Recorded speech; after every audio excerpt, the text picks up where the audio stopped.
السلام علیکم ورحمۃ اللہ وبرکاتہ۔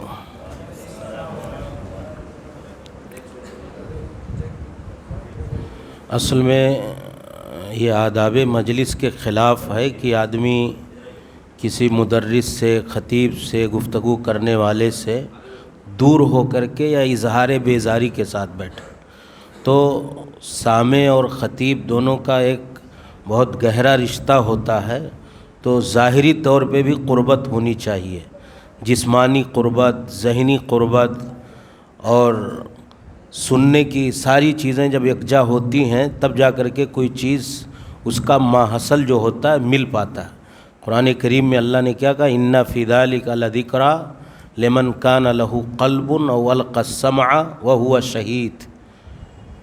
شَهِيدٌ کہ قرآن کریم کی باتوں میں، آیات میں انہی کے لیے نصیحت ہے جو زندہ دلی کے ساتھ رہتے ہیں، القى السمع کان لگا کر کے سنتے ہیں، وہو شہید حاضر ہو ذہن کے ساتھ، جسم کے ساتھ، فکر کے ساتھ، دماغ کے ساتھ، تب جا کر کے۔ ورنہ بہت لوگ سنتے ہیں اور کچھ لوگوں کو ساری باتیں معلوم ہو پاتی ہیں، کچھ لوگوں کو نہیں معلوم ہو پاتی ہیں، تو یہ بہرحال یوں ہی بات آ گئی تو میں نے کہہ دیا۔ علم کی مجلس ہے۔ ان الحمد للہ نحمده ونستعینه ونستغفره ونعوذ باللہ من شرور انفسنا ومن سیئات اعمالنا، من يهده الله فلا مضل له ومن يضلل فلا هادي له، واشهد ان لا اله الا الله وحده لا شريك له، واشهد ان محمدا عبده ورسوله۔ يا أيها الذين آمنوا اتقوا الله حق تقاته ولا تموتن إلا وأنتم مسلمون۔ يا أيها الناس اتقوا ربكم الذي خلقكم من نفس واحدة وخلق منها زوجها وبث منهما رجالا كثيرا ونساء، واتقوا الله الذي تساءلون به والأرحام إن الله كان عليكم رقيبا۔ يا أيها الذين آمنوا اتقوا الله وقولوا قولا سديدا يصلح لكم أعمالكم ويغفر لكم ذنوبكم ومن يطع الله ورسوله فقد فاز فوزا عظيما۔ أما بعد فإن خير الحديث كتاب الله وخير الهدي هدي محمد صلى الله عليه وسلم وشر الأمور محدثاتها وكل محدثة بدعة وكل بدعة ضلالة وكل ضلالة في النار۔ أعوذ بالله السميع العليم من الشيطان الرجيم من همزه ونفخه ونفثه إنهم فتية آمنوا بربهم وزدناهم هدى۔ سبحانك لا علم لنا إلا ما علمتنا إنك أنت العليم الحكيم۔ رب اشرح لي صدري ويسر لي امری واحلل عقدۃ من لسانی یفقہوا قولی۔ رب ذوالجلال والاکرام کی حمد و ثنا اور نبی محترم رسول مکرم صلی اللہ علیہ وسلم اور آپ سے پیش رو تمام انبیاء اور رسول علیہم الصلاۃ والتسلیم پر درود و سلام کے بعد،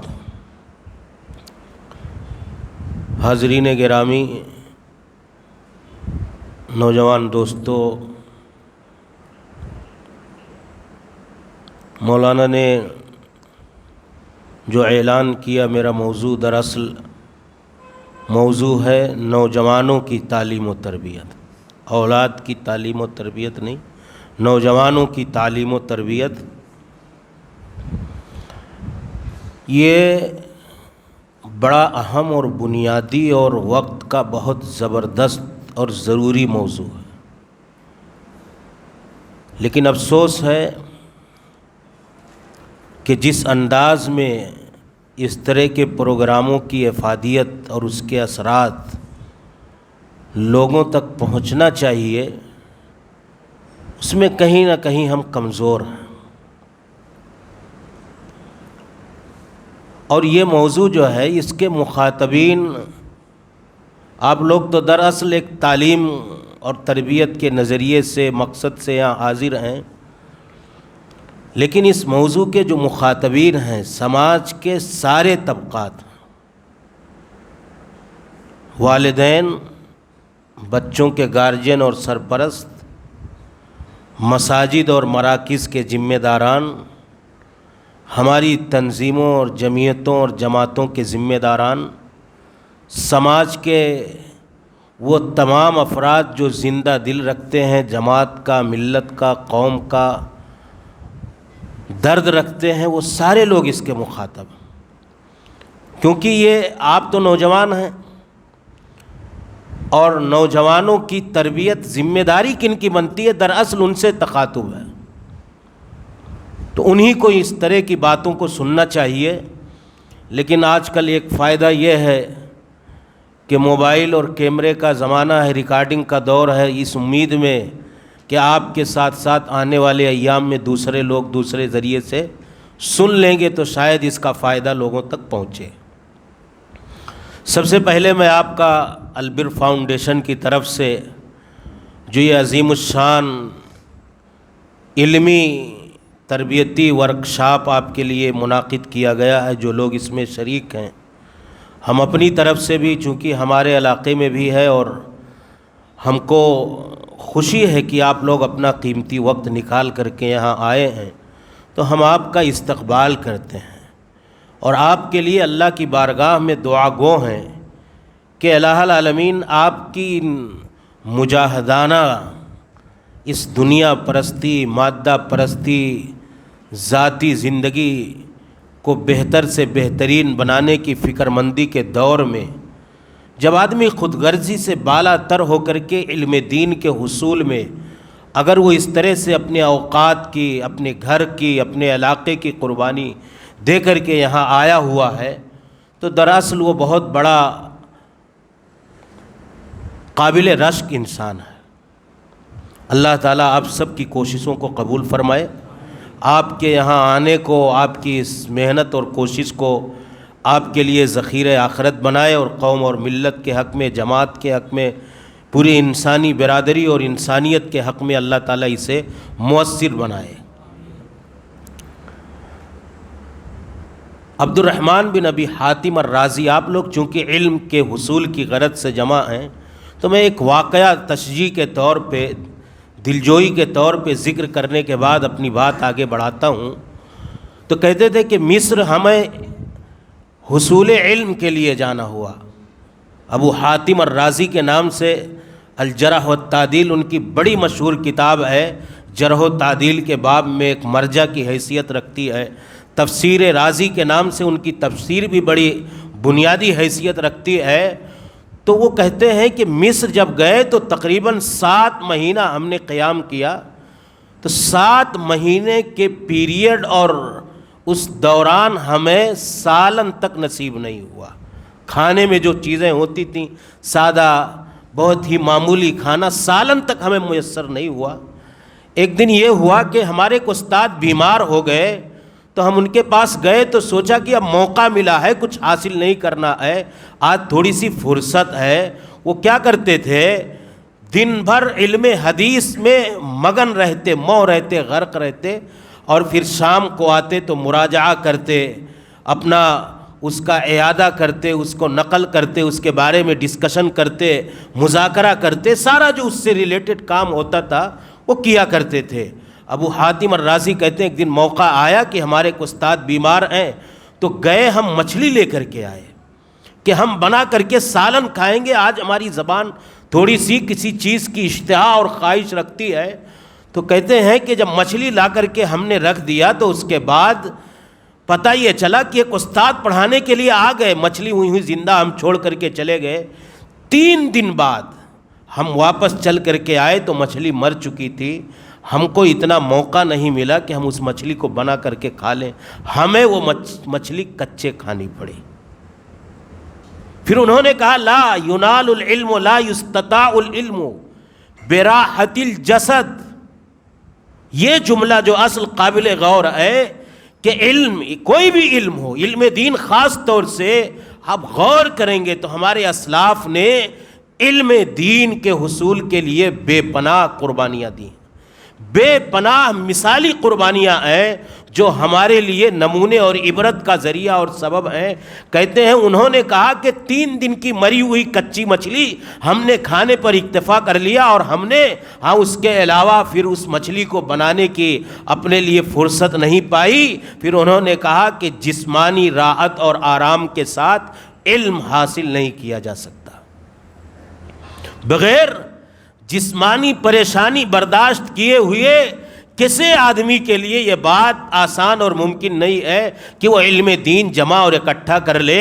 تو لا یستطاع العلم براحت الجسد، جسمانی راحت اور آرام کے ساتھ علم کا حصول یہ کسی کے لیے ممکن نہیں ہے، بڑی قربانیاں دینی پڑتی ہیں۔ تو میرے بھائیوں، اور دوسری بات کہ یہ جو ورکشاپ ہے دراصل اس کا مقصد کیا ہے؟ میں ایک مثال دیتا ہوں کہ ہمارے یہاں ہمارے جو دعوت کا میدان ہے، ہمارا جو فیلڈ ہے، ہمارے جو اصلاح و تربیت کا میدان ہے، ہم اس کے لیے کچھ افراد پیدا کریں، کسی بھی قوم کا، کسی بھی ملت کا، کسی بھی سماج کا، کسی بھی معاشرے کا، کسی بھی سوسائٹی کا، کسی بھی تنظیم کا سب سے قیمتی سرمایہ اس کے افراد ہیں۔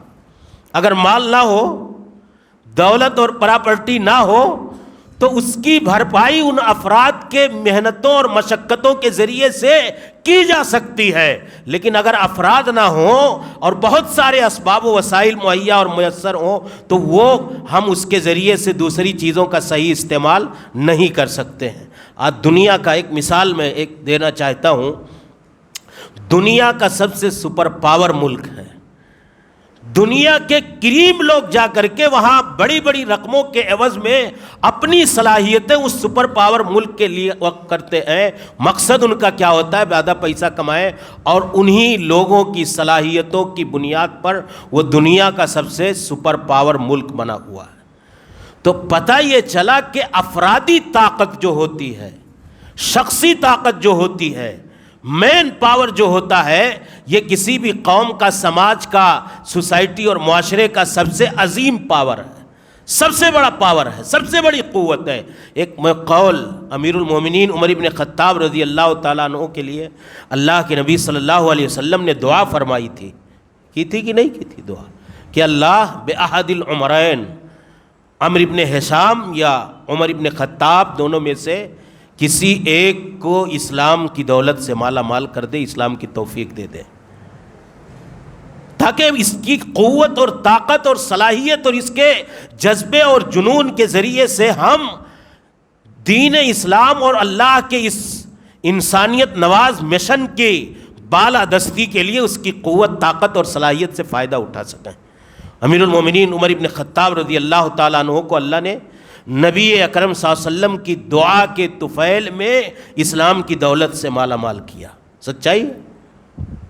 وہی امیر المومنین مدینہ طیبہ کے گھروں میں سے اپنے صحابہ کی مجلس میں سے ایک مجلس کے ساتھ کسی گھر میں مدینہ طیبہ کے اندر بیٹھے ہوئے تھے۔ صحابہ کی مجلس تھی، ساتھیوں کی مجلس اور میٹنگ تھی۔ امیر المومنین عمر ابن خطاب نے کہا اپنی اپنی تمنا کا اظہار کیجیے۔ تو جس کی جو سوچ ہوتی ہے، جس کی جو فکر ہوتی ہے، جس کا جو نظریہ ہوتا ہے، وہ آدمی اسی کے بقدر وہ اپنی بات کہتا اور بولتا ہے۔ تو کسی نے کہا کہ اتمنى لو ان هذه الدار مملوء ذهبا انفقه في سبيل اللہ۔ کیا کہتے ہیں؟ اسی مجلس میں کوئی ساتھی کہتا ہے کہ میری تمنا اور آرزو یہ ہے کہ یہ گھر سونے اور چاندی سے بھرا ہوا ہو، اور میں وہ سونے اور چاندی اللہ کے راستے میں توحید اور سنت اور اللہ کے دین کی سربلندی کے لیے خرچ کر دوں۔ یہ کسی کی تمنا تھی۔ کسی نے کہا کہ میرے پاس ہیرے جواہرات، جوہر و یاقوت، گھوڑے سواریاں ہوں، میں انہیں اللہ کے راستے میں خرچ کر دوں۔ اتنے میں ایک صحابی نے عرض کیا کہ امیر المومنین آپ اپنی تمنا کا اظہار کیجئے۔ کیا کہا پہلے نے؟ کہ میری چاہت یہ ہے کہ مال بھرا ہوا ہو، کسی نے کہا سونے جواہرات ہوں، کسی نے کہا قیمتی چیزیں ہوں جنہیں اللہ کے راستے میں خرچ کر دوں، لگا دوں۔ امیر المومنین عمر ابن خطاب رضی اللہ تعالیٰ عنہ سے کسی نے کہا آپ اپنی تمنا کا اظہار کیجئے، آپ کی کیا سوچ ہے، آپ کیا چاہتے ہیں؟ تو امیر المومنین عمر ابن خطاب رضی اللہ تعالیٰ عنہ نے کہا اتمنى لو ان هذه الدار مملوءة مثل ابی عبیدۃ بن الجراح وسالم مولا حذیفہ ومعاذ بن جبل رضی اللہ عنہ. کیا کہا؟ غور کریں. یہ نہیں کہا کہ میری چاہت ہے کہ مال ہو میرے پاس، یہ نہیں کہا میرے پاس سواریاں اور گھوڑے ہوں. یہ جو اس طرح کی مجالس، اس طرح کے ورکشاپ، اس طرح کے تربیتی پروگرام، دراصل ان کی منشا، ان کا مقصد اور ان کی حکمت یہی ہے کہ یہ سب سے بڑا پاور جو سماج کا ہے ایسے افراد تیار کیے جائیں. امیر المومنین عمر ابن خطاب رضی اللہ تعالیٰ عنہ نے کہا کہ میری چاہت یہ ہے کہ یہ گھر ابو عبیدہ ابن الجراح، سالم مولا حذیفہ، ابی حذیفہ، اور اسی طریقے سے معاذ ابن جبل کے جیسے قدسی صفات اور متدین اور اللہ والے لوگوں سے بھرا ہوا ہو، میں انہیں اللہ کے راستے میں لگا دوں. افراد کی طاقت، افراد کی قوت، یہ دنیا کی سب سے بڑی قوت ہے اور یہی ہماری سب سے بنیادی ضرورت ہے اور یہی سب سے بڑا کام ہے. اور افراد بنیں گے کیسے؟ تعلیم سے، تربیت سے. تو اس سے پتہ یہ چلا کہ افراد سازی کے لیے نوجوانوں کی تربیت جو میرا موضوع ہے، دونوں حوالے سے، کہ ایک تو آپ کا یہ جو پروگرام ہے اس کی اہمیت کے حوالے سے بھی، اور میرا جو پروگرام ہے نوجوانوں کی تربیت کے حوالے سے، آپ اس موضوع کا اندازہ، اس کی اہمیت کا اندازہ لگائیں کہ نوجوانوں کی تعلیم، ان کی تربیت، ان کو تیار کرنا، انہیں میدان دعوت اور دعوت کے فیلڈ کے لیے اسلحے یعنی دین کے علم سے اور دین کی تربیت سے آراستہ اور پیراستہ کر کے اللہ کے راستے میں نکالنا، یہ سب سے بنیادی اور ضروری کام ہے اور یہی رسول اکرم صلی اللہ علیہ وسلم نے کیا تھا. میرے بھائیوں، یہ افراد سازی جو ہے، اسی لیے اللہ کے نبی صلی اللہ علیہ وسلم نے جو کام کیا وہ افراد تیار کیے مدینہ کی زندگی سے پہلے مکہ مکرمہ کے اندر، اور وہی صحابہ کرام کی جماعت کی محنت اور مشقت کا نتیجہ تھا، قربانیوں کا، جہود اور مساعی کا نتیجہ تھا کہ وہی صحابہ کرام قیصر و کسریٰ کے درباروں تک پہنچ گئے اور اللہ کی توحید اور لا الہ الا اللہ کے کلمے کی سربلندی کے لیے اپنی جانیں قربان کرنے کے لیے آمادہ اور تیار ہو گئے. میرے بھائیوں، نوجوانوں کی تربیت یہ بہت بنیادی موضوع ہے اور یہ بہت قیمتی سرمایہ ہے ہماری قوم کا. دنیا میں کوئی بھی قوم اگر اس کے نوجوان صلاح، خیر اور خوبی کے راستے پر ہے تو وہی ترقی کر سکتی ہے، اور اگر اس کے نوجوان فساد، بگاڑ اور خرابی کے راستے پر ہو جائیں تو اس قوم کا پستی کے علاوہ کوئی اور چیز نہیں ہے. یہ اصولی بات ہے. یہ جوانی کا مرحلہ، یہ جماعت نوجوان جو ہے، یہ سب سے قیمتی سرمایہ ہے کسی بھی سماج، کمیونٹی، کسی بھی معاشرے، کسی بھی قوم اور ملت اور جماعت کا. اس لیے ان کی طرف توجہ دینا زیادہ ضروری ہے، اس لیے ان کی تربیت کرنا سب سے زیادہ ضروری ہے. اور دوسرے چیز یہ ہے کہ جوانی کا جو مرحلہ ہے یہ زندگی کے مراحل میں سب سے قیمتی مرحلہ ہے.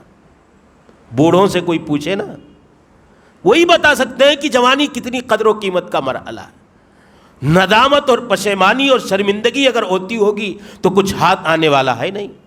جو زندگی کے مراحل ہیں، بچپن کا، بڑھاپے کا اور اسی طریقے سے جوانی کا، تو ان تینوں مراحل میں بچپن اور پچپن، بچپن اور بڑھاپا، یہ دونوں کمزوری کے مرحلے ہیں. طاقت کا، امنگ کا، جذبات کا، جنون کا، نشاط کا، سرگرمیوں کا، کچھ کر گزرنے کا اور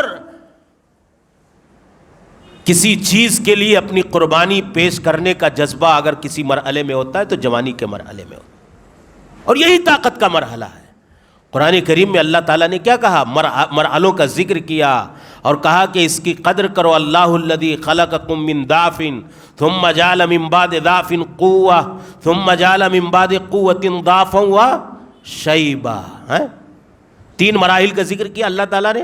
اللہ الذی خلقکم من ضعف، اللہ تعالیٰ نے پیدا کیا تو تم کمزور تھے، بچپن میں کیا ہوتا ہے، انسان اپنے والدین کا محتاج ہوتا ہے کہ اپنے ہاتھوں سے نکال کر کے اسے دودھ پلا دے، پانی پلا دے، کھانا کھلا دے، اس کے قضائے حاجت کے وقت کھڑے ہو جائیں، یہ بچپن میں ہوتا ہے۔ اللہ تعالیٰ نے کہا یہ کمزوری کا مرحلہ۔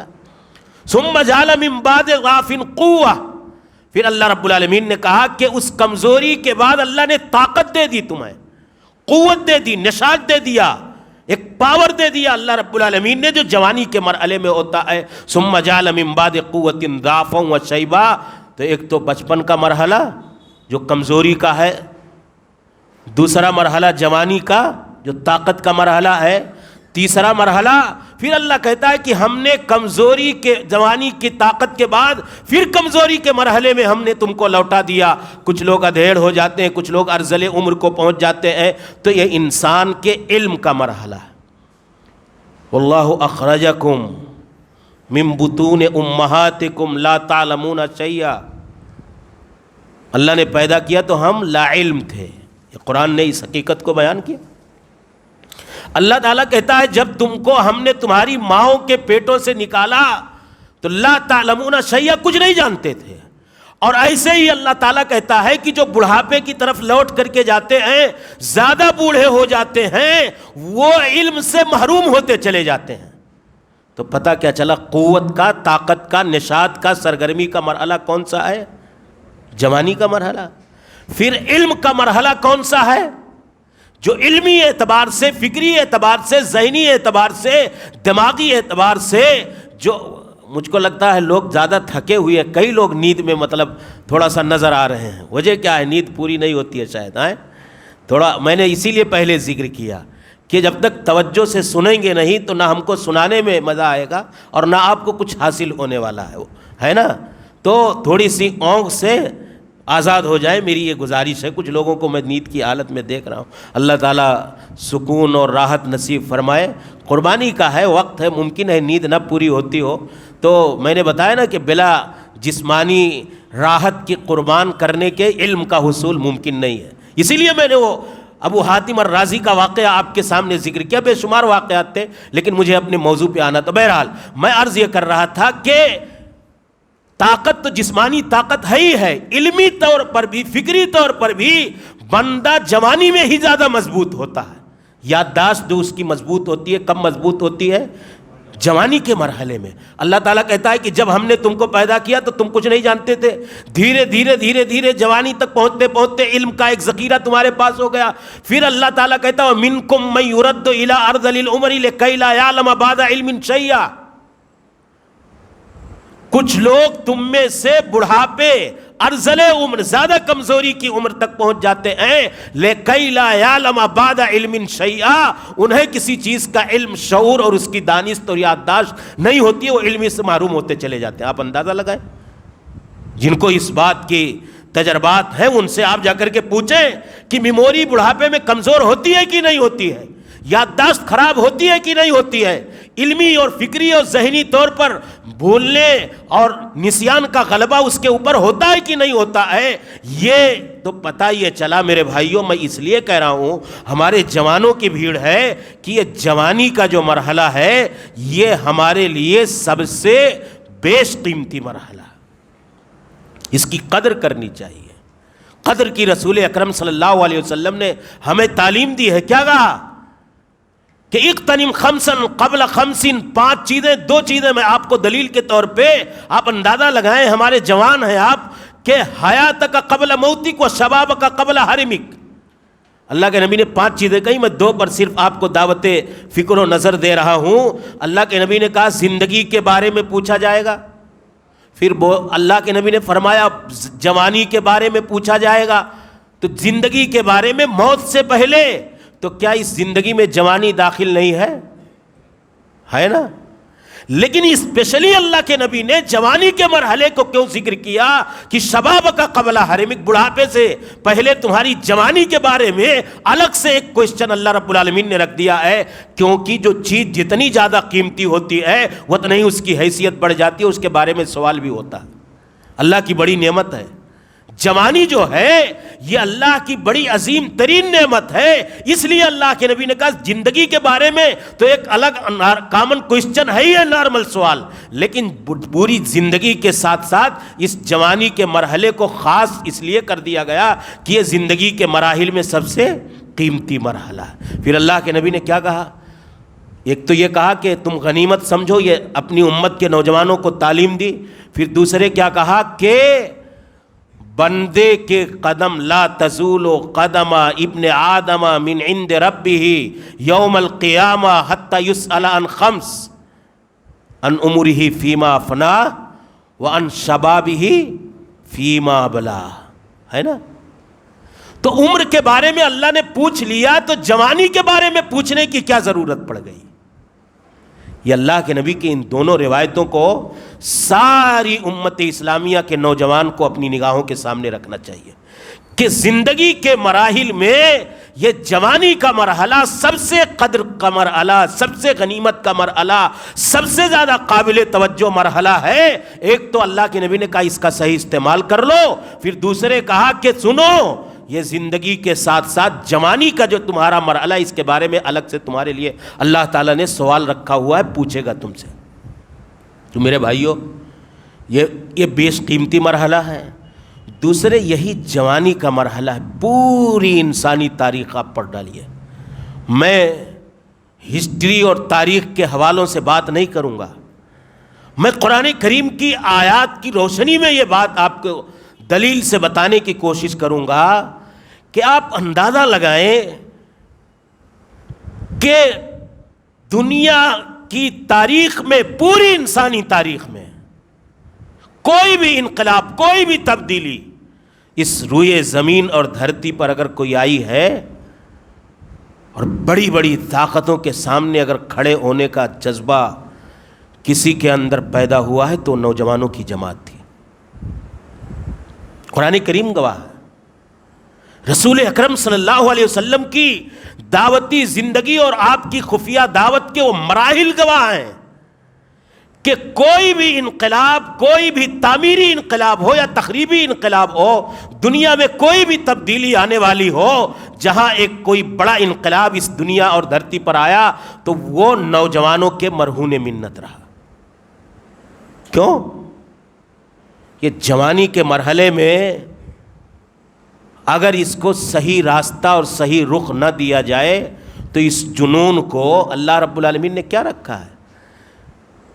یہ نہیں کہا کہ جوانی جو جذبات اور امنگیں ہیں ان کو نظر انداز کر دیا جائے، ان کا صحیح استعمال کیا جائے، صحیح رخ دیا جائے، صحیح راستے پر انہیں گامزن کیا جائے. اور اللہ کے نبی اور صحابہ کرام کی جماعت نے یہی کیا تھا. یہی ہے نوجوانوں کی تعلیم و تربیت. بھئی آپ نوجوانوں میں کچھ کرنے کا جذبہ ہے. ابھی ہمارے جاوید بھائی جے پور سے پوری ان کی ایک ٹیم نے، میں اتنا متاثر ہوا جب ان لوگوں نے بتایا کہ نوجوانوں کی ٹیم نے اپنی محنت سے 50-60 لاکھ 70 لاکھ روپے دوڑ بھاگ محنت مشقت کر کے اللہ کا ایک گھر کھڑا کر دیا جو ان کے لیے صدقہ جاریہ اور آنے والی نسلوں کے لیے دین، تعلیم، تربیت اور اسلام کا ایک مرکز بن گیا. یہ کس نے کیا؟ نوجوانوں نے کر ڈالا.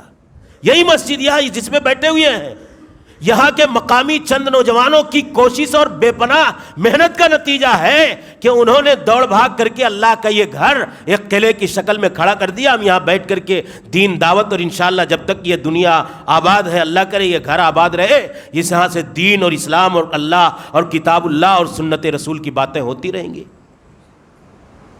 تو انقلاب جو آتا ہے اور جو صلاحیتیں اس جوانی کے مرحلے میں ہوتی ہیں، بڑھاپے میں آدمی مصلحت پسند ہو جاتا ہے، بے خوف ہو کر کے نہیں جی پاتا ہے.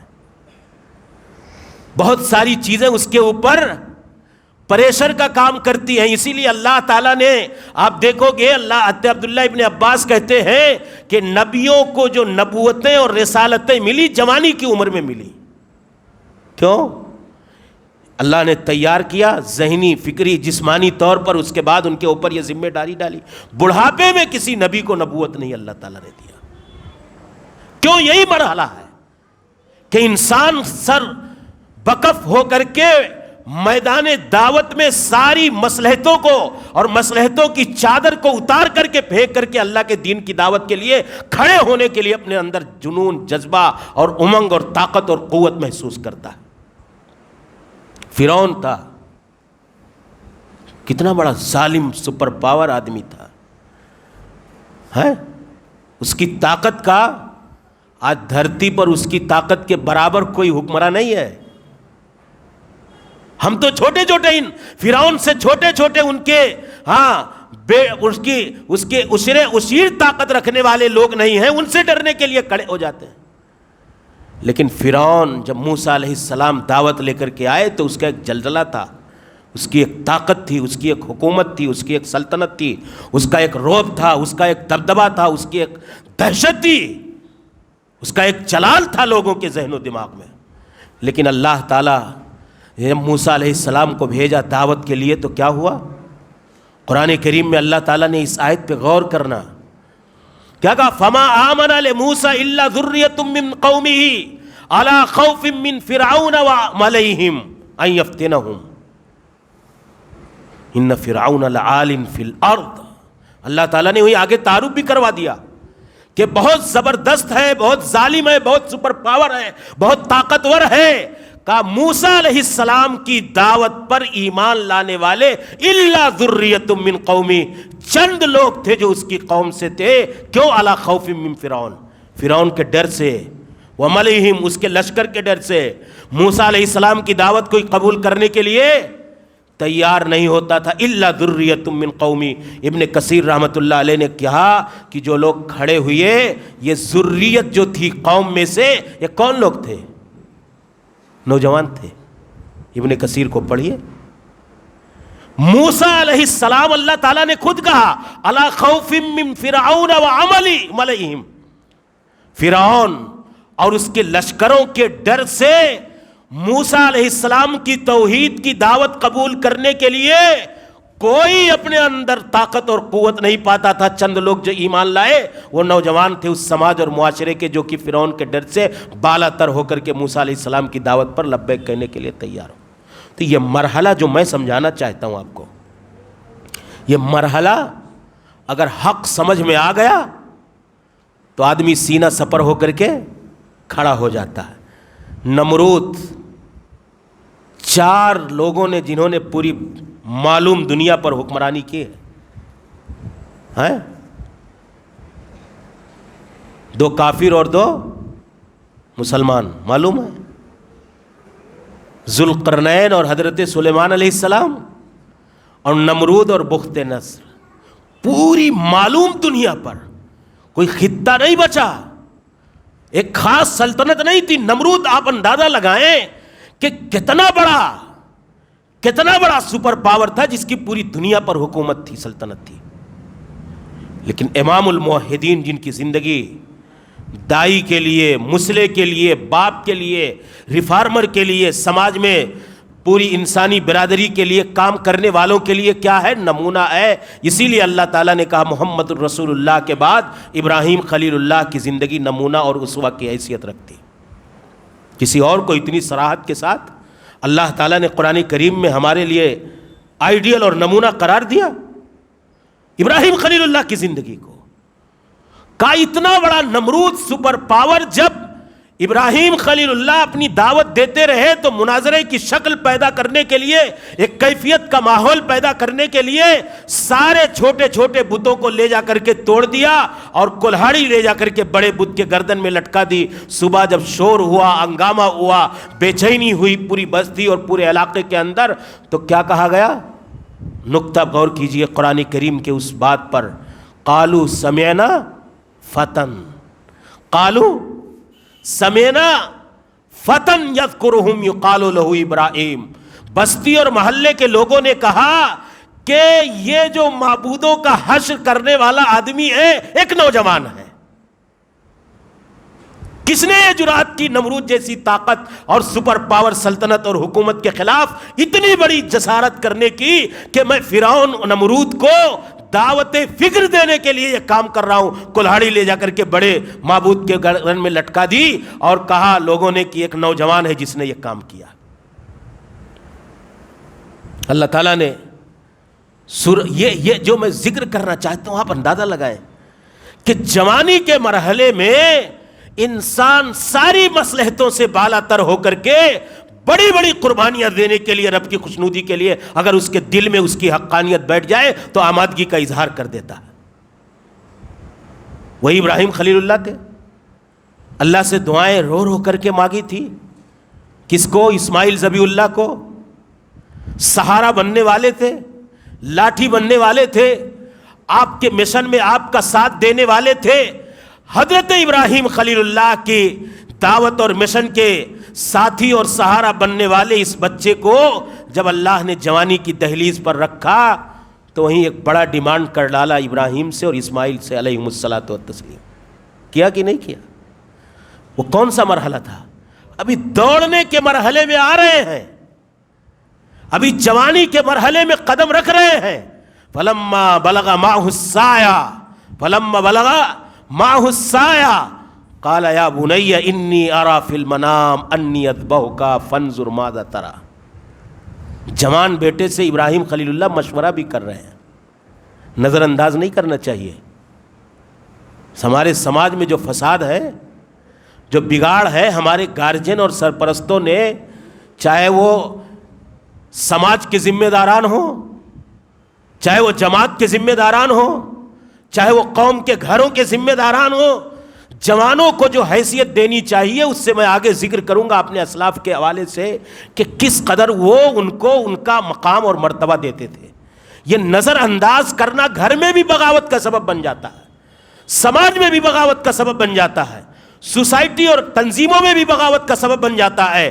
تو ابراہیم خلیل اللہ بیٹے سے کیا کرے؟ فانظر ماذا ترى، بیٹے تمہاری کیا رائے ہے؟ کیا رائے ہے؟ مشورہ ہے کہ نہیں ہے؟ کس موقع پر اللہ نے ڈیمانڈ کیا ابراہیم خلیل اللہ سے؟ فلما بلغ معه السعي، دوڑنے کی عمر میں پہنچے تھے۔ بیٹا کیا کہتا ہے؟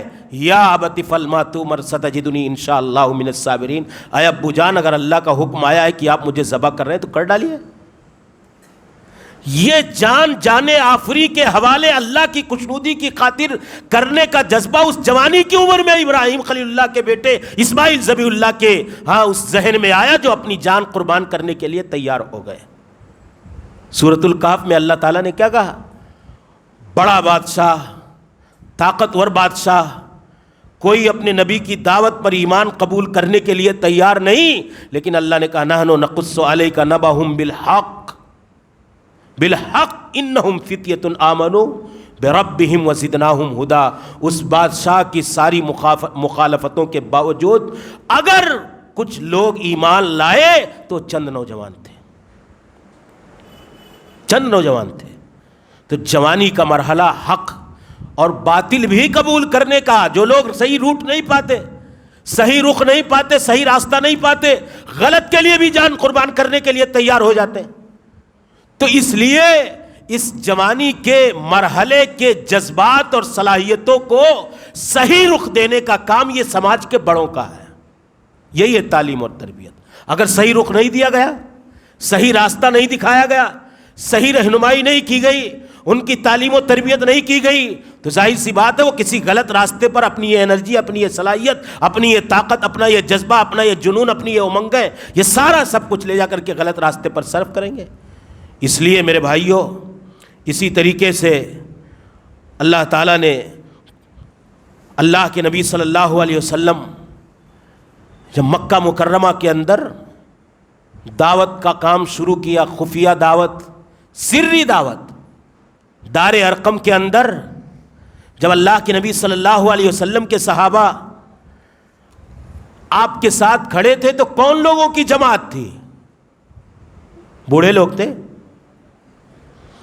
سری دعوت کے مرحلے میں رسول اکرم کا ساتھ دینے والے نوجوان تھے۔ نوجوان ہی حقیقتوں کا ساتھ دینے کا اپنے اندر جذبہ اور اس کی قوت پاتے ہیں، اس لیے ان کی صلاحیتوں کو صحیح رخ دینا یہ بنیادی کام ہے۔ حضرت ابو بکر صدیق رضی اللہ تعالیٰ عنہ جب ایمان لائے تو 38 سال کی عمر تھی، جوانی 40 سال میں اللہ تعالیٰ نے آپ کو نبوت دی۔ کیا کیا اللہ کے نبی نے؟ اسلام لانے کے بعد اللہ کے نبی کا کتنا ساتھ دیا. حضرت عمر فاروق رضی اللہ تعالیٰ عنہ جن کے لیے اللہ کے نبی نے دعا کی 30 سال کی عمر میں ایمان لائے. حضرت عثمان غنی 34 سال کی عمر میں اسلام لائے. حضرت علی تو بچے تھے بالکل 9-10 سال کی عمر میں. یہ کون سا پیریڈ ہے؟ یہ خلفائے اربعہ جو ہیں یہ کون سے پیریڈ میں اسلام لا رہے ہیں؟ جوانی کے مرحلے میں، جبکہ رسول اکرم صلی اللہ علیہ وسلم پر ایمان لانا خود اپنے آپ میں بہت مجاہدے کا، بڑی قربانی کا، بڑی مشقت کا، بڑی آزمائشوں کا کام تھا. کوئی آسان تھا کیا؟ چپکے چپکے دین پڑھتے تھے، گھروں کے اندر رہتے تھے، خفیہ زندگی دعوت کی گزار رہے تھے. ایسے حالات میں اگر رسول اکرم کی دعوت پر ایمان لا رہے ہیں، آپ کے ساتھ کھڑے ہو رہے ہیں، آپ کا ساتھ دے رہے ہیں، تو کوئی معمولی کام تھا؟ معمولی کام تھا؟ حضرت علی نے بدر میں جب جھنڈا اٹھایا تو 20 سال کے تھے، اللہ کے نبی صلی اللہ علیہ وسلم کی دعوت. حضرت زبیر ابن العوام، یہ سب عشرہ مبشرہ کی جماعت ہے. 16 سال کی عمر تھی جب اسلام لائے. حضرت سعد ابن ابی وقاص 19 سال کی عمر تھی جب اسلام لائے اللہ کے نبی صلی اللہ علیہ وسلم پر. اول من رما بسہم فی سبیل اللہ، کہا گیا جس نے سب سے پہلے راہ خدا میں تیر چلایا وہ کون تھے؟ حضرت سعد ابن ابی وقاص تھے.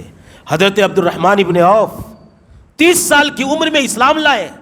حضرت ابو عبیدہ ابن الجراح کے بارے میں آتا ہے 20 یا 30 سال کی عمر میں نبی کریم صلی اللہ علیہ وسلم کی دعوت کو قبول کر لیا. حضرت سعید ابن زید 20 سال کی عمر تھی. حضرت مصعب ابن عمیر کتنے اعلیٰ خاندان کے خوشحال گھرانے کے رہنے والے تھے کہ کفن تک نہیں پورا ہوتا زندگی کے آخری لمحے میں اپنی زندگی کی ساری آشائشیں رسول اکرم کی دعوت پر قربان کرنے کے لیے تیار ہو گئے اور رسول اکرم کی دعوت کو لے کر کے دوسری طرف ہجرت کے لیے آمادگی کا اظہار کر دیا. یہ کون لوگ تھے؟ حضرت سعد ابن معاذ تھے، حضرت معاذ ابن جبل تھے، خواتین میں ابو بکر کی بیٹی اسما تھیں. یہ سارے کے سارے میرے کہنے کا مطلب میرے بھائیوں یہ ہے کہ جو میں نے کہا کہ پوری انسانی تاریخ اس بات کے لیے گواہ اور شاہد ہے کہ سچائی کے، حقیقت کے اور عدل کے اور انصاف کے مشن کو اگر کسی نے سب سے زیادہ ساتھ دیا ہے اس دھرتی پر تاریخ انسانی میں تو نوجوانوں کی جماعت نے دیا ہے. اس لیے ان نوجوانوں کے موٹو کو صحیح رخ دینا یہ ہمارے اکابرین کی ذمہ داری. رسول اکرم صلی اللہ علیہ وسلم تربیت کرتے تھے صحابہ کرام رضوان اللہ علیہم اجمعین کی. بے شمار مثالیں ہیں، پوری سیرت کی زندگی سے ذکر کرنے کا موقع نہیں ہے. مجھے اللہ کے نبی صلی اللہ علیہ وسلم ایمان کی تربیت کی، عقیدے کی تربیت کی، عمل کی تربیت کی، حوصلہ افزائی کی، اچھائیوں پر برائیوں پر اللہ کے نبی کو جہاں روکنے کا موقع آیا روکا. خواتین کی اللہ کے نبی صلی اللہ علیہ وسلم نے تربیت کی اور اسی کا نتیجہ تھا کہ رسول اکرم صلی اللہ علیہ وسلم کی تربیت کے نتیجے میں ایک انقلاب کا ماحول اس عرب کے ریگستانوں میں آ گیا.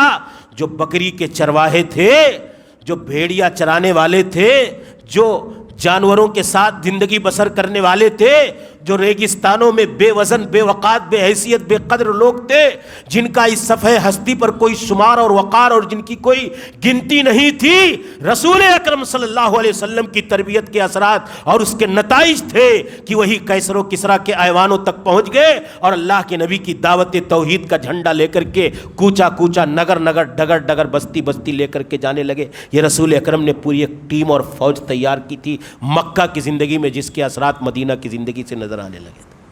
13 سالہ مکہ کی زندگی رسول اکرم کی صرف اسی بات پر گزری تھی کہ ان ایمان لانے والے صحابہ کرام کے دلوں میں اللہ کی توحید اور رسول کی سچی محبت راسخ کر دے، جاگزی کر دے، پیوست کر دے، تاکہ ان کے دلوں میں کوئی فکر میں، ایمان میں زلزلہ نہ آئے، کوئی تزلزل نہ آئے، کوئی ڈگمگاہٹ نہ آئے، کوئی خلل نہ آئے، کوئی نقص نہ آئے.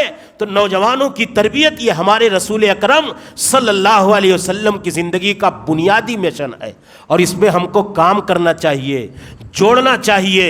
یہ کس کا کام ہے؟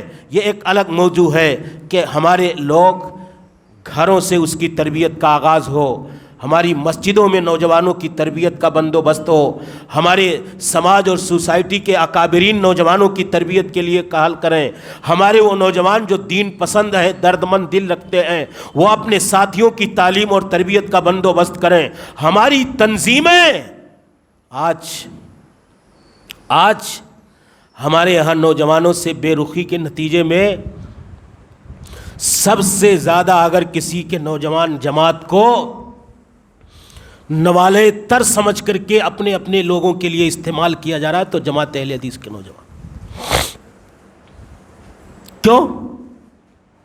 نہ ہماری مساجد میں نوجوانوں کی تربیت کا صحیح نظم اور بندوبست ہے، نہ ہمارے سماج کے اکابرین اور ذمہ داران کے یہاں نوجوانوں کی تربیت کا بندوبست ہے، نہ ہمارے گھروں میں اس کی فکر مندی۔ کون نوجوان ہوگا؟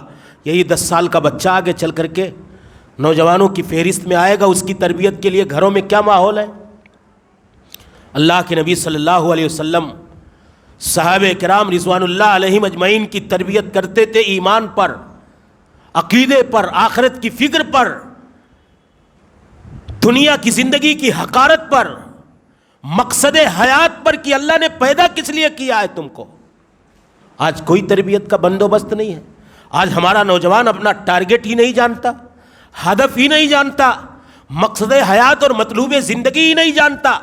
اللہ کے نبی کے صحابی حضرت جندب ابن عبداللہ کہتے ہیں، میں 2-3 مثالیں دوں گا، اس کے بعد ایک اور بات کہہ کر کے میں اپنی بات ختم کر دیتا ہوں کیونکہ وقت شاید پورا ہونے والا ہے۔ حضرت جندب ابن عبداللہ کہتے ہیں کہ کنا مع النبی ونحن فتیان ازاورا، ہم لوگ اللہ کے نبی صلی اللہ علیہ وسلم کے ساتھ رہتے تھے، فتیان ہزاورا، غلام تھے، قریب البلوغ لوگ تھے، یہ جوانی کی دہلیز پر قدم رکھ رہے تھے۔ فتعلمنا الایمان قبل ان نتعلم القرآن، یا رسول اکرم صلی اللہ علیہ وسلم کی تربیت کا ایک اسلوب بھی نمایاں طور پر نظر آ رہا کہ پہلے تربیت کس چیز کی جائے؟ پہلے تربیت عقیدہ و ایمان کی جائے، اس کے بعد دوسری چیزوں کا مرحلہ آتا ہے۔ حضرت جندب ابن عبداللہ کہتے ہیں کہ ہم لوگ بالکل جوانی کی دہلیز پر قدم رکھ رہے تھے، ہم نے قرآن کریم کے پڑھنے سے پہلے ایمان اور عقیدہ سیکھا، اللہ کے نبی صلی اللہ علیہ وسلم نے سکھلایا، ثم تعلمنا القرآن، ایمان اور عقیدے کے بعد ہم نے پھر قرآن سیکھا، فازددنا به ایمانا، اور اس کا نتیجہ اور اثر یہ آیا کہ ہمارا ایمان اور عقیدہ مضبوط ہوتا چلا گیا۔ آج چیلنجز جو ہیں، چاہے وہ ہماری بیٹیاں ہوں، وہ بھی جوانوں کی فہرست میں آتی ہے، خواتین کا حصہ اس سے الگ نہیں کیا جا سکتا۔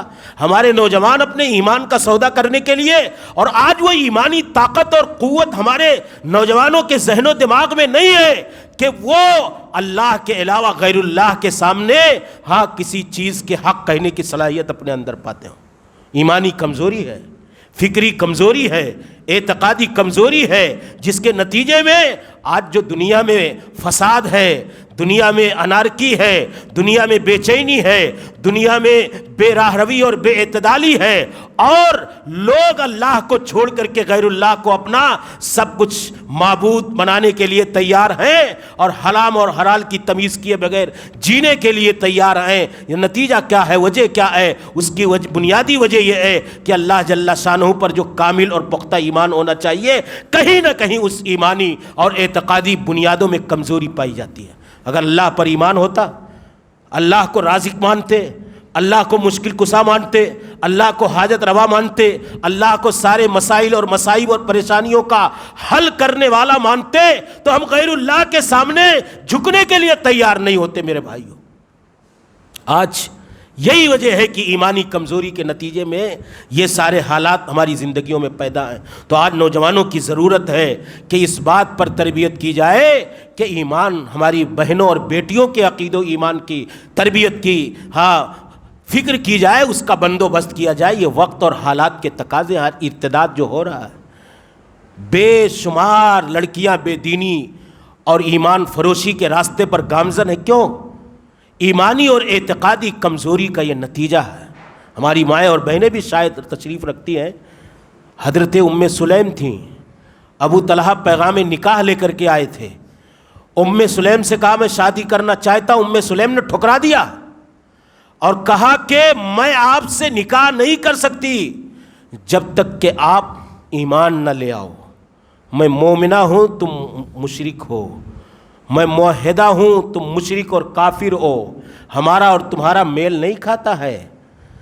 جاؤ رسول اکرم صلی اللہ علیہ وسلم کا کلمہ پڑھو، اور اگر تم نے کلمہ اسلام پڑھ لیا تو میں تم سے مہر بھی نہیں لوں گی، یہی تمہارا کلمہ اسلام اور دامن اسلام میں داخل ہونا میرے لیے مہر ہے۔ اور گئے حضرت ابو طلحہ جو اپنے زمانے کے ایک رئیس، مالدار، صاحب ثروت، باوقار آدمی تھے، صاحب حیثیت آدمی تھے، انہوں نے ام سلیم سے نکاح کرنے کے لیے اسلام کا کلمہ پڑھا اور دامن اسلام میں داخل ہو۔ ایک وہ ہماری خاتون اسلام کا ایمان تھا جس کے ایمان نے کسی مشرک کو دامن اسلام میں لانے پہ مجبور کر دیا تھا۔ آج ہماری ماؤں، بہنوں، بیٹیوں کا ایمان ہے کہ وہ اپنے ایمان کا سودا کرنے کے لیے تیار ہو جاتی ہیں۔ ایمانی تربیت کی ضرورت ہے۔ حضرت عبداللہ ابن عباس کتنے سال کے تھے؟ رسول اکرم کا جب انتقال ہوا، بہت بنیادی بات ہے اور بہت اصولی بات ہے، اور اس حدیث کو بڑی گہرائی کے ساتھ ہر صاحب ایمان کو زندگی کے، جیسے نماز اور وضو اور بیت الخلاء اور قضاء حاجت کے طریقوں کو تفصیل کے ساتھ سیکھتا اور جانتا ہے۔ میں کہتا ہوں ہر صاحب ایمان اور ایمان کے دعوے دار بندے کو، خود کو اور اپنی نسلوں کو، یہ حدیث پاک بہت وضاحت اور صراحت اور شرح و بسط کے ساتھ سمجھانا چاہیے۔ 13 سال کی عمر تھی جب حضرت عبداللہ ابن عباس، رسول اکرم صلی اللہ علیہ وسلم کا انتقال ہوا، 13 سال کے۔ اس سے کئی سال پیشتر کہتے ہیں میں سواری پر آپ کے سوار تھا، کہا اللہ کے نبی نے کہ یا غلام انی اعلمک کلمات احفظ اللہ یحفظک احفظ اللہ تجدہ تجاہک، اے غلام، اے عبداللہ، میں تمہیں کچھ کلمات سکھلا رہا ہوں، یاد کر لو، محفوظ کر لو، تم اللہ کی اور اللہ کے دین کی حفاظت کرو، اللہ تمہاری حفاظت کرے گا۔ یہ فکر ہماری ہے؟ ہماری حفاظت تو ہماری طاقت کرتی ہے، ہمارا گھر کرتا ہے، ہماری جائیداد کرتی ہے، ہمارے اپنے اکابرین کرتے ہیں، اور ہم سوچتے ہیں ہماری حکومتیں ہماری حفاظت کریں گی۔ اللہ کے نبی نے جو بنیادی فکر دی نوجوانوں کو، کہا کہ احفظ اللہ یحفظک، اللہ اور اللہ کے دین کی حفاظت کرو، اللہ تمہاری حفاظت کرے گا۔ پھر کیا کہا؟ تم مرادیں پوری کرنا، اپنے ٹارگٹ کو پانا کیا سمجھتے ہو کہ اپنی محنت سے حاصل کر لو گے؟ دین کو نظر انداز کر کے تم اپنی مرادیں بر لاؤ گے؟ اللہ اور اللہ کے دین اور اس کی شریعت کی حفاظت کرو، اللہ تمہاری مرادیں پوری کر دے گا۔ یہ فکر ہے؟ یہ گھروں میں والدین بچوں کی بناتے ہیں، نہیں بیٹا نمبر لاؤ گے 90%، نیٹ کراس کر جاؤ گے، چاہے اس کے لیے نماز چھوڑنا پڑے، جمعہ چھوڑنا پڑے، ایمان چھوڑنا پڑے، عقیدہ چھوڑنا پڑے، تہذیب چھوڑنی پڑے، کلچر چھوڑنا پڑے، ہیں سب کچھ قربان۔ کیوں؟ اس کو MBBS میں داخلہ کروانا۔ یہ نہیں سکھایا کبھی کہ اے بیٹے تم اللہ اور اللہ کے دین و شریعت اور اللہ کے احکام و مسائل کی تم حفاظت کرو، اللہ تمہاری مرادیں پوری کر دے گا۔ اس نظریے اور فکر کے ساتھ جینے والا بندہ پہلے اپنے کالج اور اسکولوں سے اللہ کے گھروں کو آباد کرے گا۔ وہ کسی مدرس اور ٹیچر کے آستانے پر اس پیشانی کو جھکانے کے بجائے اللہ کی بارگاہ میں اپنی اس مقدس جبین نیاز کو جھکائے گا۔ پھر اللہ کے نبی نے کہا اذا سألت فاسأل اللہ، مانگو تو اللہ سے مانگو۔ کتنی بڑی فکر تھی۔ اذا استعنت فاستعن باللہ، مدد طلب کرو تو اللہ سے مدد طلب کرو۔ معمولی بات ہے؟ معمولی فکر دی؟ کہ وَاعْلَمْ أَنَّ الْأُمَّةَ لَوِ اجْتَمَعَتْ عَلَىٰ أَن يَنفَعُوكَ بِشَيْءٍ لَّمْ يَنفَعُوكَ إِلَّا بِشَيْءٍ قَدْ كَتَبَهُ اللَّهُ لَكَ وَاعْلَمْ أَنَّ الْأُمَّةَ لَوِ اجْتَمَعَتْ عَلَىٰ أَن يَضُرُّوكَ بِشَيْءٍ لَّمْ يَضُرُّوكَ إِلَّا بِشَيْءٍ قَدْ كَتَبَهُ اللَّهُ لَكَ۔ یہ ایمان اپنا راسخ کر لو، یہ عقیدہ اور فکر بنا لو، یہ اپنی ذاتی زندگی کا نظریہ بنا لو کہ ساری انسانی برادری تمہیں فائدہ پہنچانا چاہے نہیں پہنچا سکتی مگر وہی جو اللہ نے تمہارے حق میں لکھ دیا، اور سارے لوگ مل کر کے نقصان پہنچانا چاہے نہیں پہنچا سکتے مگر وہی جو اللہ نے تمہارے خلاف تمہاری تقدیر میں لکھ دیا ہے۔ صحیفے خشک ہو چکے، قلم اٹھا لیے گئے، اس نظریے اور فکر کے ساتھ جینے والا ہی فرعون جیسی سپر پاور طاقتوں کے سامنے کھڑے ہونے کی طاقت اور جسارت اپنے اندر پائے گا۔ آج ہماری ایمانی کمزوری ہے، عمل کی کمزوری ہے، دین سے دوری ہے، اخلاقیات کی کمزوری ہے۔ سارے مسائل پر میرے بھائیوں وقت نہیں ہے کہ میں ایک ایک رسول اکرم صلی اللہ علیہ وسلم کی سیرت، کس طرح سے رسول اکرم صلی اللہ علیہ وسلم تربیت کرتے تھے نوجوانوں کی، کہ اللہ کے نبی صلی اللہ علیہ وسلم نے یہی ٹیم تیار کی ایمان کی بنیادوں پر، عقیدے کی بنیادوں پر، عمل کی بنیاد پر۔ حضرت عبداللہ ابن عمر کہتے ہیں کہ چھوٹا سا تھا، رسول کے زمانے میں مسجد نبوی میں سوتا تھا، سو جایا کرتا تھا۔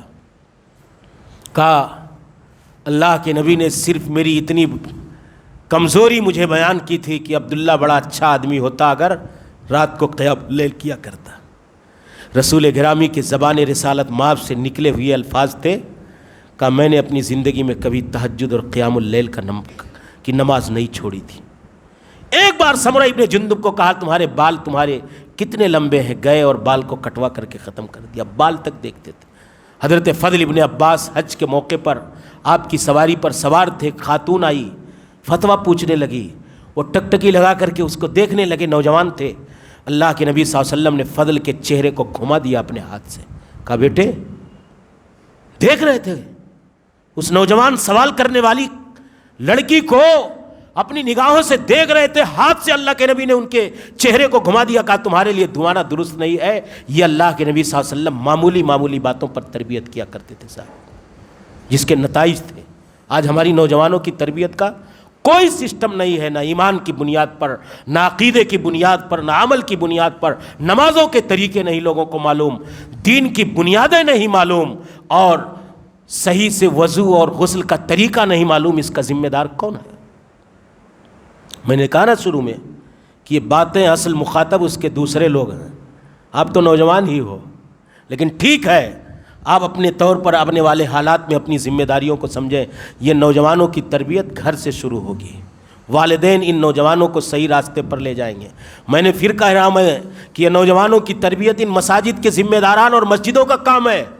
آج اکثر و بیشتر مساجد میں صورتحال یہ ہے میرے بھائیوں کہ نوجوانوں اور بوڑھوں کے بیچ ایک ڈسٹینس پایا جاتا ہے، ایک دوری پائی جاتی ہے، ایک مابہل امتیاز کا راستہ پایا جاتا ہے۔ بوڑھوں کی ٹیم الگ ہے، نوجوانوں کو ایکسیپٹ کرنے کے لیے تیار نہیں، نوجوانوں کی سرگرمیوں اور جذبات اور ان کی ایکٹیویٹی کو قبول کرنے کے لیے تیار نہیں۔ یہی حال ہماری تنظیموں کا ہے، یہی حال ہمارے بڑے بڑے اکابرین کا ہے۔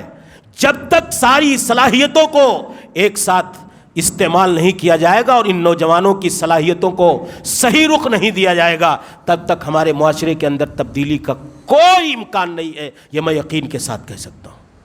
میں دو مثالیں دے کر کے اپنی بات ختم کر دیتا ہوں کہ ہمارے سلف صالحین بہت بنیادی مثال ہے۔ یہ جو نوجوانوں کو نظر انداز کرتے نا، پوری بڑی کی بڑی ٹیم جس کو کہتے کہ ہمارے اپنی توحید، اتباع، تزکیہ، خدمت خلق کے لیے بنائے گئے، کتنے لوگ ہیں؟ جہاں مسجدوں میں چند بوڑھے غالب ہیں، وہ نوجوانوں کو قریب نہیں آنے دیں گے، نہ شورا میں نہ ذمہ داران میں۔ یہ ظلم ہے سماج کے لوگوں کے ساتھ۔ میں یہ نہیں کہہ رہا ہوں کہ نوجوان کھڑے ہوں، نوجوان بغاوت کے راستے پر آئیں، قطعاً نہیں، لیکن یہ سماج کے بوڑھے اور اکابرین اور بڑے لوگوں کا کام ہے کہ وہ اپنی اس مجلس شورا اور مجلس سماج اور مجلس ملت اور مجلس جماعت کے اندر نوجوانوں کی صلاحیتوں کے بقدر انہیں حصہ دے، ان کو اپنے ساتھ لے کر کے چلیں اور آنے والے مستقبل کے لیے انہیں تیار کریں۔ یہ ہمارے اکابرین کی ذمہ داری۔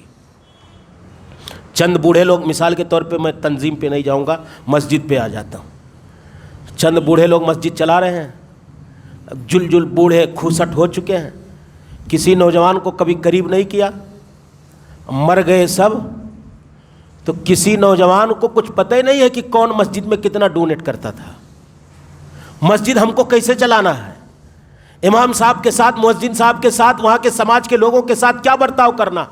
تو جب آپ انہیں قریب بیٹھائیں گے، مشورے میں شامل رکھیں گے، ساتھ میں لے کے چلیں گے، تو ظاہر سی بات ہے ان کا ذہن بنے گا۔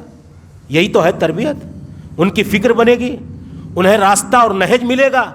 تو یہ دونوں کا کام ہے کہ ہمارے نوجوان اپنے بڑوں کا احترام اور تقدس کا خیال رکھتے ہوئے ان کے ساتھ رہیں، اور ہمارے بڑے اپنے نوجوانوں کے جذبات کی قدر کرتے ہوئے انہیں اپنے ساتھ لے کر کے چلیں۔ یہ ہمیشہ حالات اور وقت کا تقاضا رہا ہے اور اس کی بنیادی ضرورت ہے آج بھی ہمارے سماج کے اندر۔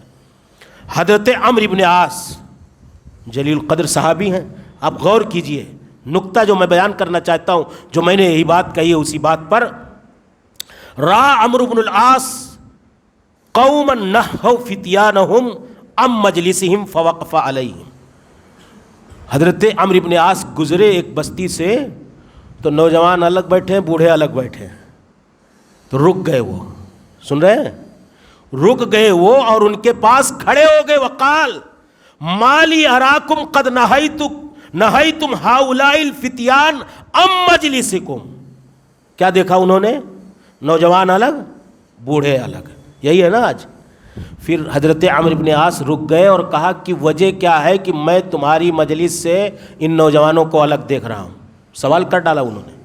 پھر کہا لا تفعلوا, ایسا مت کرو, نوجوانوں کو نگلیکٹ نہ کرو, نوجوانوں کو نظر انداز نہ کرو, نوجوانوں کو اپنی مجلسوں سے دور مت کرو. لا تفعلوا, ایسا مت کرو جو تم الگ بیٹھے ہو, نوجوان الگ بیٹھے ہیں. اوسعوا لهم ودنوهم وحدثوهم وافهموهم الحدیث. کیا کہا؟ ان کے لیے مجلسیں وسیع کرو, ان کو اپنے قریب بیٹھاؤ. وحدثوهم, ان سے بات کرو, گفتگو کرو, حدیثیں بیان کرو اور انہیں باتیں سمجھاؤ, حدیثیں سمجھاؤ. یہ حضرت عمرو بن عاص نے نوجوانوں کو الگ بیٹھے ہوئے اور بوڑھوں کو الگ بیٹھے ہوئے بستی کے لوگوں سے اپیل کی, گزارش کی. ہمارے اسلاف تھے. پھر کیا کہا؟ غور کیجئے. فَإِنَّهُمَ الْيَوْمَ صِغَارَ قَوْمٍ, آج یہ قوم کے چھوٹے ہیں, آج یہ قوم کے چھوٹے ہیں, پیچھے رہنے والے ہیں. وَيُوشِكُونَ أَن يَكُونَ قِبَارَ قَوْمٍ, آج یہی چھوٹے کل کے بڑے بننے والے ہیں, اس لیے تم انہیں نظر انداز مت کرو. یہ کس نے کہا؟ عمرو بن عاص رضی اللہ. وَإِنَّا قَدْ كُنَّا صِغَارَ قَوْمٍ ثُمَّ أَصْبَحْنَا الْيَوْمَ كِبَارَ قَوْمٍ. کہہ رہے اپنے بارے میں کہا کہ ہم بھی کبھی ایسے بچے تھے, نوجوان تھے, آج ہم بڑے ہوئے ہیں, آج ہم بڑے ہوئے ہیں, تو تم ان چھوٹوں کو نظر انداز نہ کرو اپنی مجلسوں سے. اچھا آپ بتاؤ, میں ایک مثال یہیں دیتا ہوں جملہ معترضہ کے طور پہ, کہ یہ نوجوانوں کو نظر انداز کرنے کا معاملہ صرف سماج, ملت, قوم اور دین اور مسجد اور مدرسے کے کاموں میں کیوں ہے؟ اپنے ذاتی بزنس اور تجارت میں وہی لوگ ایسا نہیں کرتے. جو مسجد کا ٹرسٹی ہے وہ اپنے گھر کے اندر اپنی تجارت کے بارے میں اپنے بچے کو ٹرینڈ کر رہا ہے کہ نہیں کر رہا؟ تو تم دین کے بارے میں کیوں نہیں ٹرینڈ ہونے دیتے بھائی؟ تم قوم کے سردار اور سائد ہو, قوم کے قائد اور رہنما ہو, آپ اپنی تجارت اور بزنس کے حوالے سے اپنی جنریشن اور اپنے گھر والوں کو تو تیار کر رہے ہو کہ میرے بعد میرے بزنس کے بارے میں ساری معلومات اکٹھا ہو, میں کمزوری کے مرحلے میں آؤں تو یہ ہمارا سارا بزنس اور ساری تجارت سنبھال لے. دین کے معاملے میں کیوں نہیں تم ایک جنریشن تیار کرتے ہو؟ مجرم ہے کہ نہیں ہے؟ یہ سب سے بڑی تکلیف دہ بات ہے. یہ جملہ معترضہ تھا میرا. پھر کہتے ہیں دوسرے, عروہ ابن زبیر رضی اللہ تعالیٰ عنہما یجمع بنی, اپنے بیٹوں کو جمع کرتے تھے. فیقول یا بنی تعلموا, بیٹوں کو جمع کرتے اور کہتے ہیں میرے بیٹو دین سیکھو, علم حاصل کرو. فَإِن تَكُونُوا صِغَارَ قَوْمٍ, آج تم چھوٹے ہو, بچے ہو. فَعَسَىٰ أَن يَكُونُوا كِبَارَ قَوْمٍ, کل تم بڑے ہو گئے. یہ عروہ ابن زبیر اپنے بچوں کو بیٹھا کر کے سمجھاتے تھے. وَمَا أَقْبَحَ عَلَىٰ شَيْخٍ يُسْأَلُ لَيْسَ عِندَهُ علم, اور کسی بوڑھے کے لیے اس سے بڑی رسوائی اور کیا ہوگی کہ اس سے بڑھاپے میں کچھ پوچھا جائے اور وہ جواب نہ دے پائے. تو جب جوانوں کو آپ ٹرین نہیں کیے رہو گے, مسجد میں ٹرسٹی بننے لائق نہیں بننے دو گے, تو ایک بیگ وہ ٹرسٹی بنے گا تو کچھ جان ہی نہیں پائے گا, تو رسوا ہوگا کہ نہیں ہوگا. مجلس شورا میں نہیں رکھو گے, باہمی مشاورت کی مجلسوں میں ساتھ میں نہیں بیٹھاؤ گے, تو جب اس کو شعور, علم, پختگی نہیں ہوگی تو اچانک اس کے ہاتھ میں کمان آئے گی, باغ ڈور آئے گی تو وہ رسوا ہوگا, کمال کے ساتھ, صلاحیت کے ساتھ کام نہیں کر پائے گا. تو وہی کہہ رہے ہیں حضرت عروہ ابن زبیر کی بیٹو تم ساتھ میں بیٹھا کرو, سیکھا کرو. آج تم چھوٹے ہو, کل بڑے ہو جاؤ گے, اور جب بوڑھے ہو جاؤ گے, بڑے ہو جاؤ گے, اور کسی چیز کے بارے میں تم سے پوچھ لیا جائے گا, نہیں جانو گے تو تم رسوا ہو جاؤ گے. تو اس لیے نوجوانوں کو ٹرین کرنے کی ضرورت, دنیا کے ہر میدان میں یہ ذمہ داری ہے. ابن شہاب زہری بہت بڑے جلیل القدر تابعی، کہہ رہے ہیں نوجوانوں کی حوصلہ افزائی کرتے تھے، ان کے ذہن و نفوس کو اعلیٰ فکر اور اعلیٰ نظریہ اور بلند فکر دینے کی کوشش کرتے تھے۔ ابن الماجشون کہتے ہیں، یہی بات کہہ کے میں بات کر کے لمبی ہو گئی میری گفتگو، میں بات ختم کر دیتا ہوں۔ ابن شہاب زہری کہتے ہیں کہ انا وابن اخی وابن عم لی، میں اور میرے بھائی کا بیٹا اور میرے چچا کا بیٹا، 3 لوگ، ونحن غلمان احداث، ہم لوگ بالکل چھوٹے تھے، کیا تھے؟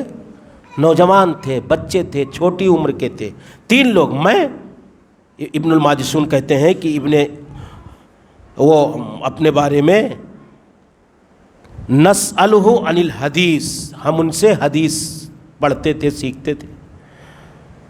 پھر وہ کہتے ہیں کہ حضرت ابن شہاب زہری کہتے لا تحقروا انفسکم لحداثت اسنانکم، اپنی کم عمری کی وجہ سے تم اپنے آپ کو کمتر مت سمجھو، اپنی کم عمری کی وجہ سے اپنے آپ کو کمتر مت سمجھو۔ اسی کا نتیجہ تھا کہ ایک اموی خلیفہ، اس سے پہلے حضرت عمر ابن خطاب کا ایک واقعہ مجھے یاد آ گیا کہ کچھ بچے کھیل رہے تھے، تو ایک جلالی شخصیت تھی عمر ابن خطاب کی، تو غالباً حضرت عبداللہ ابن زبیر، کون صحابی تھے ذہن سے نکل رہا ہے، اچانک بات یاد آئی، تو عمر ابن خطاب کو دیکھ کر کے سب بھاگنے لگے، تو وہ کھڑے رہ گئے۔ تو عمر ابن خطاب کو تعجب ہوا، کہا بھائی سب بھاگ گئے، تم کیوں نہیں بھاگے؟ تو کہا امیر المومنین، یہ فکر بنتی کیسے ہے جب یہ جرات، یہ حوصلہ، یہ قوت، یہ جنون ہم اپنی نسلوں کے ذہن میں ڈالیں گے؟ تو کہا سب بھاگ گئے، تم کیوں نہیں بھاگے؟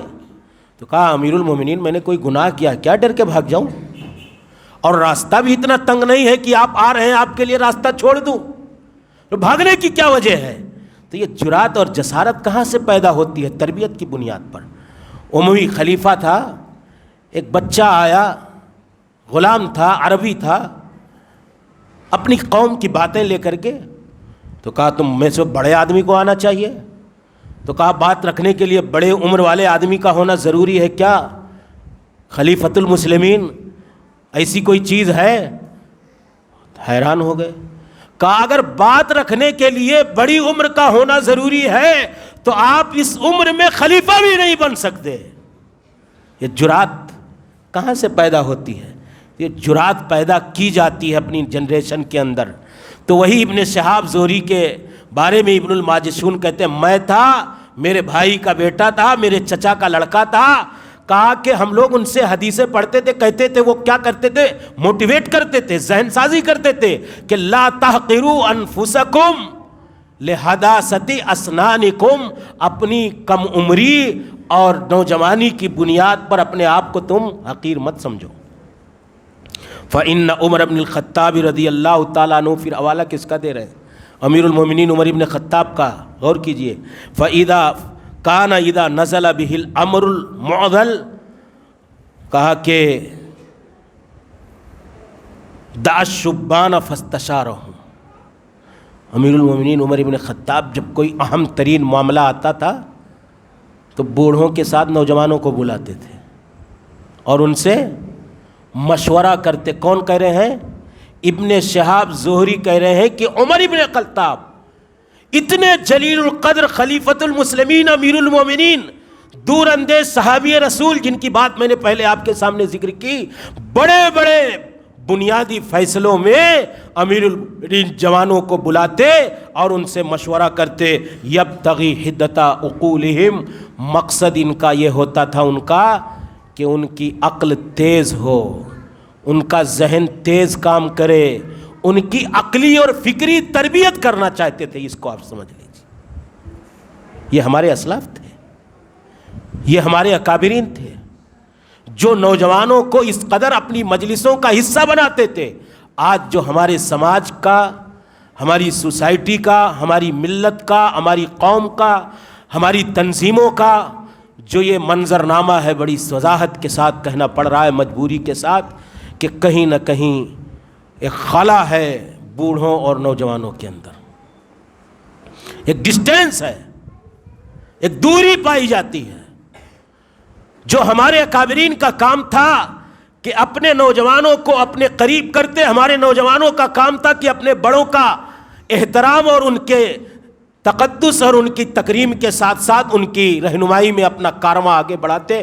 دونوں کے ملن کے ساتھ ایک انقلابی اثرات اور نتائج ہماری ملت اور قوم اور جماعت اور سماج اور سوسائٹی پہ پڑتے۔ کہیں نہ کہیں نوجوانوں کی راہ الگ، بوڑھوں کی راہ الگ، اور دونوں اپنے اپنے ڈگر پہ اپنی شاہراہ پہ دوڑ رہے ہیں۔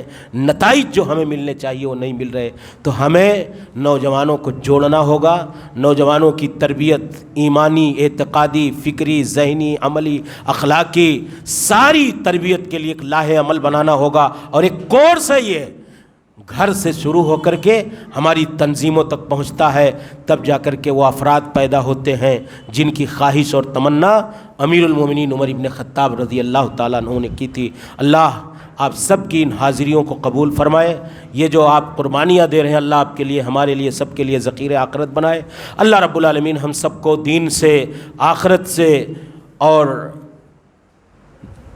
اللہ کے کلمہ توحید سے سچی محبت کی توفیق عطا فرمائے۔ اللہ ہمیں اپنے مقصد حیات کے ساتھ جینے کی توفیق عطا فرمائے۔ اللہ کے فرما کو لے کر اس روئے زمین پر آئے تھے، افسوس ہماری حالت پر۔ اللہ کے فرما کو لے کر اس روئے زمین پر آئے تھے، سوئی ہوئی غافل دنیا کو خوابوں سے جگانے آئے تھے، افسوس ہماری حالت پر، ہم بھول گئے کیوں آئے تھے۔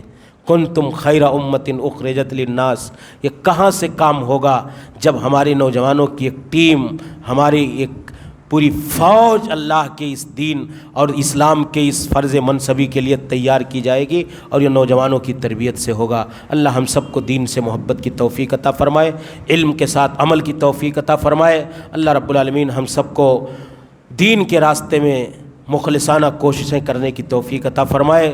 اللہ ہمیں بخش دے، ہمارے والدین کو بخش دے، اور تمام اہل ایمان کو بخش دے جن لوگوں نے اس پروگرام کو آرگنائز کیا ہے، منعقد کیا ہے، اس کے لیے کوششیں کی ہیں۔ جس طرح سے بھی یہاں کی ضلعی جمعیت البر فاؤنڈیشن اور یہاں کی مسجد کے ذمہ داران، اللہ سب کی کوششوں کو قبول فرمائے، سب کے لیے ذخیرہ آخرت بنائے، اور ہم سب کو مل کر کے اللہ کے کلمے اور رسول کی دعوت کی سربلندی کے لیے کام کرنے کی توفیق عطا فرمائے۔ آمین۔ وآخر دعوانا ان الحمدللہ رب العالمین۔ استغفر اللہ لی ولکم ولسائر المسلمین۔ آمین۔ وآخر دعوانا ان الحمدللہ رب العالمین۔ والسلام علیکم ورحمۃ اللہ وبرکاتہ۔